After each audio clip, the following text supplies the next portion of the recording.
Hi, I'm Terrell Turner, the host of the Business Talk Library. And today I am excited because if you're really looking to live the sweet life, you need a chef that can help you do that. And I am excited to have a great chef in Charlotte, North Carolina, or in the greater Charlotte area on the show. I've seen her on a couple of other panel discussions, and not only as just being a great chef, but also just the aspect she talked about, the business side of the business that she runs, because most people don't understand that there's a business side to food. You enjoy the food and it's great, it's delicious, you love it, you love the photos, but there is a business aspect to it. So I am definitely excited to bring on Chef Maria Kemp on the show. So welcome to the show.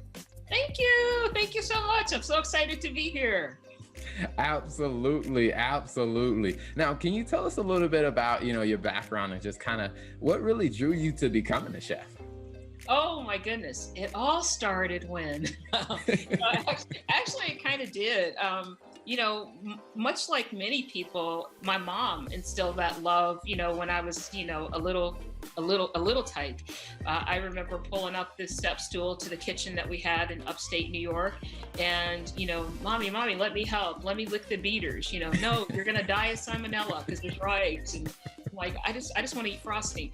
But her teaching me, all the basics of baking. I think she was really sharing that love that she had. She was a great cook too, but she was sharing that love that she had for baking with me. And it was a great way for us to spend time together. And, it took me a while to realize too, that time with her was really special. But, the term we've been using lately was, in school, I was bullied. And so spending that time with my mom one-on-one, just, it fed my soul. And it just kind of, erased as much as it could of what was going on, at school, because I was with her. It was food. I like to eat. And it was just, that's where it started. Mm-hmm. Awesome. I love it. And, it's one of those things that, I always find that when you have the opportunity to spend time with someone in your family, in a kitchen, when it comes down to cooking, it's just, there's a lot more that's going on than just the food being prepared. I mean, there's that connection, that relationship that it builds is just amazing. Mm-hmm. And most people don't believe it when I tell them, because I'm an extreme extrovert now. I don't know a stranger, but I was an introvert as a kid. So, that one-on-one time just was one person, one-on-one, and it was perfect. So, yeah. Awesome. Amazing. Now, when you talked about, just kind of growing up in New York, what took you from New York to North Carolina? How did that gap get closed? Oh, we only got 30 minutes on the show, right? I'll have to give you the Cliff Notes version. Yeah, I lived in upstate New York, not the city. So just to make that distinction. But I've lived in upstate New York, Connecticut, Massachusetts. Did I say Illinois? I've lived in Illinois right before I moved to North Carolina 4 years ago. So the very, very short version is, we had a family emergency that I had to deal with for about 6.5 years. And when that situation had a dramatic ending, I was in a position where I was able to, and the whole story's on my website if somebody wants to read the whole story and watch the video. I had an opportunity to move. And God sold my house in 9 days. So there was just a big green light. You can leave now. And I visited friends in Texas, Maryland, and then North Carolina. And I fell in love with the area when I was staying with my friend in Cornelius, and just like, this is where I want to live. So I actually live in Huntersville now. So I'm close to Cornelius, but still in the Lake Norman area. Gotcha. Well, we are definitely glad to have you here in North Carolina. I'm glad to be here. No, so how was that journey of, like I said, when you moved to North Carolina? I mean, especially when it comes down to starting any type of, or being in any type of business. Some people, when they move to a new place, you don't have the same network that you had where you came from. And network becomes a big factor in a business. So how was that journey of redeveloping that, kind of getting your name and your brand out there? Yeah, I mean, I look back on it now that it's been 4 years. And of course, when you jump into your Wayback Machine, you're like, oh, I could have done that differently. But, if I knew then what I knew now, then, it would be a different interview today. but, but when I came here, I knew exactly one person. And that was my friend that I had known for, I don't know, 20, 25 years, who moved here first. And so I'm like, okay, I'm going to start this business. I know this is what I want to do. Nobody knows who I am. They don't know my product. They don't know Beyond what's your company name? They didn't know about Beyond Decadence or my story. And so I hit the ground running. It's like, okay, you've got to get this moving. What are you going to do? I was at that point, if I would have looked ahead, I would have hired somebody to do marketing for me to help me build the brand and awareness faster. But I just said, okay, this is my full-time job. I've got nothing else to do except focus on this, so I'll do it myself. And that actually wasn't a bad idea. It was exhausting, and in about the first year after doing what I'm getting to explain, I almost burnt out because I was going so hard and heavy. But what I did was I joined the Chamber of Commerce here in Lake Norman. There were some other networking groups as well. I always wear my chef jacket, so it makes people stop and look like, oh my goodness, who are you? The jacket throws them in the logo, and so it invites a conversation.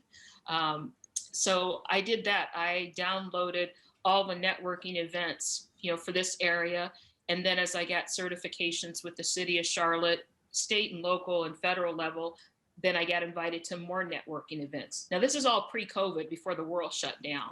And so I would wear my jacket to all those events and circulate in rooms where I'm the only one wearing a chef jacket. But it invited a lot of conversation, and people like, oh yeah, I saw you, or I know you, or I met you, and things of that nature. So that was how I started to bring awareness to who I was. And then I got to tell my story, which we now know as the elevator pitch, to tell people what I offered, the products that I offered, and the services that I provided. And, people would usually, did you bring any samples? Okay, I'm not walking around with the Tupperware dish hidden on my body at every event I go to. So let me just dispel that myth right now. And you need to pay for it. There's no samples. Samples aren't free.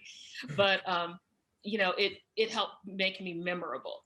And I learned very quickly, it's not who I know, it's who knows me. And people have to, I use the acronym, which I learned in the networking group, KLT, know, like, trust. They need to know you, they need to like you, and they need to trust you before they're going to buy from you.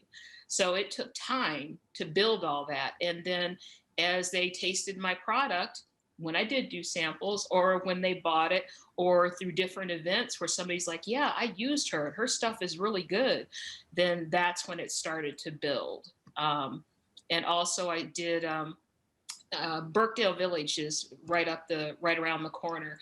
And I actually had, I don't want to call it vendor space, but you sign a contract with them, and then you have a spot on the sidewalk that's okay. your little store. And so I had a 10 by 10 pop-up tent that I would take every Friday or Saturday and Sunday and sell my desserts there under the tent with all my decorations, a sea of purple, which, people would drive by, and you could see them like doing whiplash. Like they would see this big 9-foot purple banner, and like, that wasn't there before. And it would cause them to stop and come back. And I'd smile and wave at everyone. And you could see people like, I don't know you, but I'll wave back. And they would stop and they would come and talk to me. So that's what I did very aggressively for the first year. And it was exhausting, but it worked. I don't know. I absolutely love it. It's one of those things I was telling someone, like, I've worked in different businesses, from, major Fortune 500 companies to like tech startups. And one of the things that I've come to realize is that when you're looking at a restaurant or a food related business, like, you're going to see like the essence of every aspect of entrepreneurship, because there's constantly, the product development, or the research and development, where you're always testing. I mean, the constant marketing, and you're having to manage the customer expectations, to where I don't think people realize how much really goes into the type of business that you run. No, I don't think they do either, Terrell. Absolutely not. Because I've had people say to me, "Do you just bake all day?" No. You know all that social media that you see? That's me. You know the Instagram and all the photos and things. That's me. Did you see the new recipes and the new flavors? That's me. Now I did just get a total website redesign, which is a whole other story. So somebody else did it, but I still had to be intimately involved in it. So it carried my vision forward. But yeah, I wish it was just that one little task that I had to do every day. I mean, it will be at some point, but I'm not there yet. And I do say the word yet. Awesome. I love it. I love it. Now, speaking of, your product, so, when it comes down to Beyond Decadent, I mean, what can people expect from the products? Like, what are some of your top sellers? It's funny. One of the things is the top sellers that I almost didn't bring when I moved to North Carolina because I had made them so much in Illinois. And my daughter and I were talking. She said, "Mom, you're tired of doing those. Why just leave them off the menu?" And I'm like, "Well, yeah, you're right. I am."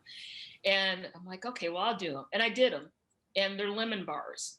And people lost their mind in a good way. They're like, I became like the lemon bar queen of the lake. That's what somebody was calling me at one point. I'm like, okay. Or I think he was calling me Betty Crocker of the lake. I'm like, okay, thank you.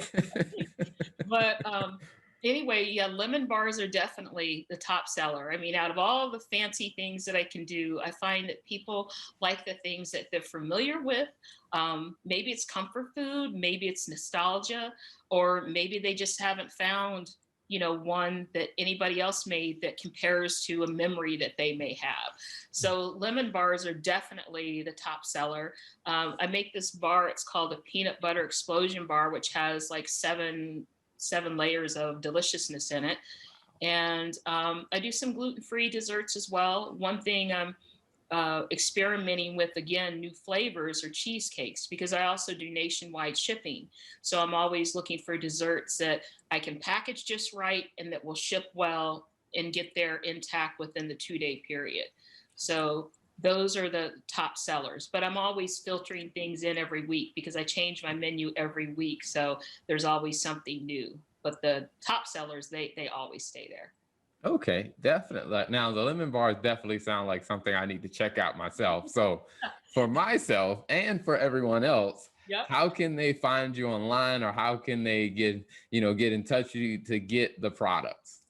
www.beyonddecadence.com. I have a brand new, it's barely a month old Shopify website. So it's very easy, wonderful shopping experience. Checkout is a breeze.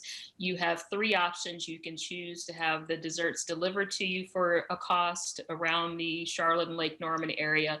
And the rates are all listed on the shipping and delivery page by zip code, or you can pick up locally with an alliance I have with a local business called Pita Pit here in Cornelius, or you can have them shipped to you nationwide. Just that there is logic in the website, so not every dessert can be shipped, and if you pick one that cannot ship, it won't let you put it, check out with it. But otherwise, there is nationwide shipping, and I've had that since July, so that's been very exciting. Awesome. Awesome. I love it. I love it. Well, definitely, it has been a pleasure having you on. And one of the things I will say is before we go, one question I always like to ask every guest that comes on is, when you think about your journey of where you've been and you think about where your business is now and just, the vision that you have for where it's going next, what's 2 lessons that you've learned that you would share with other business owners? Hmm. Where I'm going next. Well, I want to do more corporate business. That's definitely a direction I'm moving, especially now that I've got the shipping figured out. I mean, it took a while to figure that out. But I think the lessons definitely is be conscious of your social media. I see a lot of times where companies, maybe smaller companies, maybe solopreneurs or just smaller businesses, they're mixing personal and business on the same page, and sometimes it can kind of go askew where it might not represent them as well as they would like it to. So I would say definitely be aware of that. And the thing that has helped me gads and gads and gads is all the relationships I've built. The people, like I said, the people who know me, not who I know, because that's helpful, but that's not what is the important factor. I had somebody call me today just simply based on the relationship we formed over the last few years, and was referring me, to business, and was checking to see if I had a relationship with that company already. So relationship building, you cannot underestimate it, and watch your social media presence, because people are always watching and looking and following, just like you found me. You saw my social media and heard me on there. You're like, okay, I think I want to talk to her.